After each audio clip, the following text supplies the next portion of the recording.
Dear friends, dear colleagues, it is a pleasure to join you today and to contribute to this important and timely discussion. The VNR review process is a key opportunity to identify ways to accelerate the Sustainable Development Agenda and children's rights while building back better. Currently, 43 member states, including several from Asia, Pakistan, Philippines, Sri Lanka, and Tuvalu, have expressed their intent to present their VNR at the 2022 High-Level Political Forum. As the VNR process for 2022 is underway, there is an opportunity for wider stakeholder engagement, including civil society organizations and children themselves.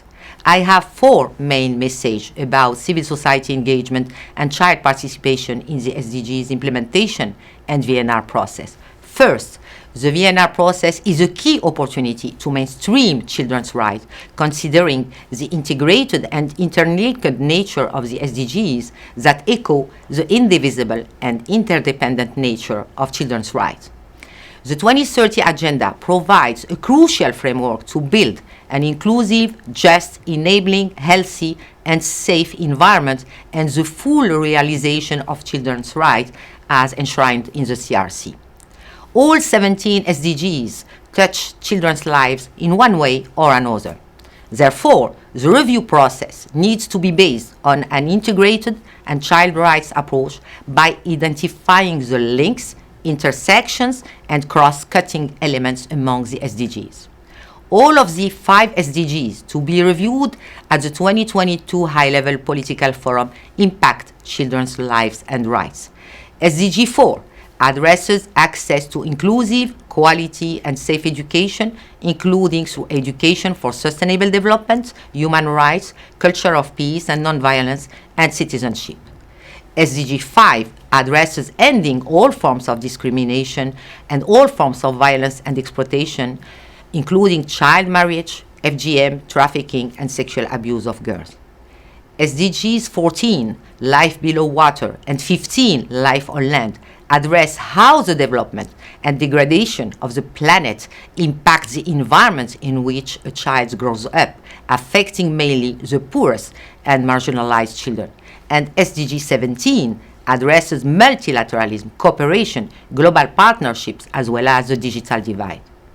Second message, the VNR process is a key opportunity to stress the crucial role of children as agents of change and part of solution.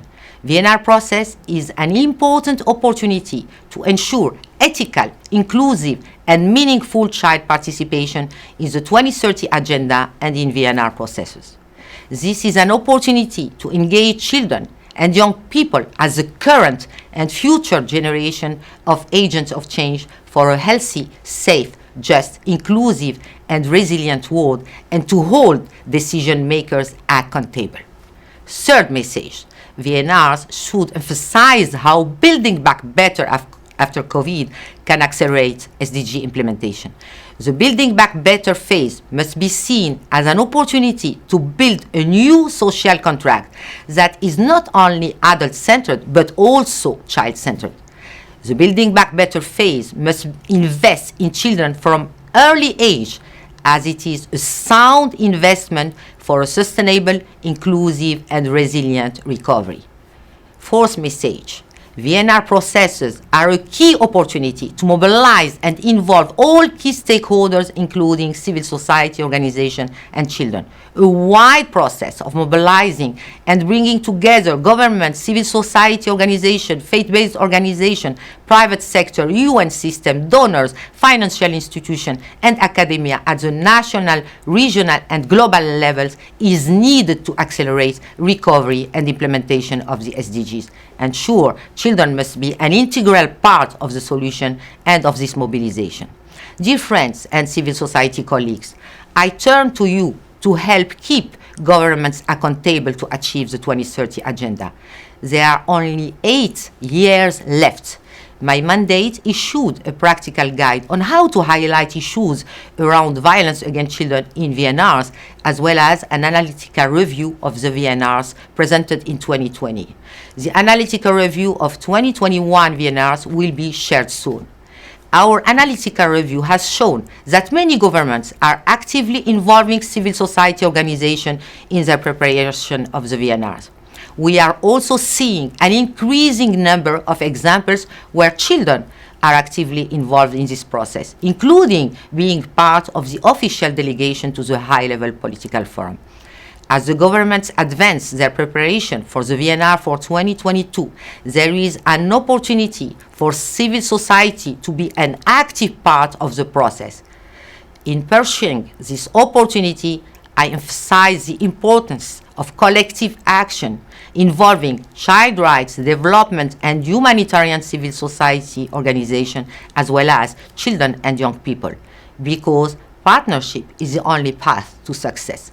My mandate stands ready to work with you and all of other key stakeholders to keep our promise by 2030. I wish you a fruitful discussion today. Thank you.